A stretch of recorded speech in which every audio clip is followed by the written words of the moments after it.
சரியான மெண்டல் பார்த்தா ரேபிடோ எனக்கு மேலே மெண்டலாக இருக்கிறாங்க. காலையில் இந்த மாதிரி 20/20 சவாரி ஓட்டல தான் தேவையில்ல, 10க்கு 10 சவாரி ஓட்டினாலே கிரீன் பர்ஃபார்மன்ஸ் சொல்லியிருந்தான். பரவாயில்ல திருந்திட்டா போல நல்லவன் ஆகிட்டா அப்படின்னு நினச்சிட்டு இருந்தா சாயங்காலம் பார்க்குறேன் திரும்பவும் அதே மாதிரி 20/20 கொண்டு வந்துட்டான்.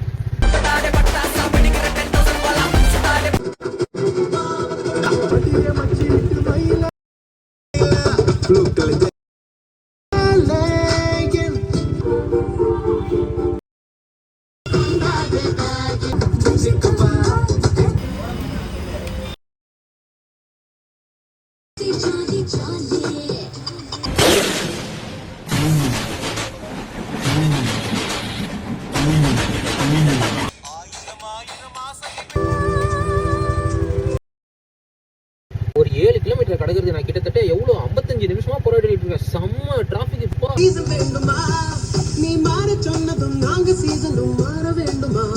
இன்னைக்கு டே நல்லா போச்சு. நாளைக்கு எப்படியே இருக்கும் நம்புறேன். See you tomorrow guys. Bye.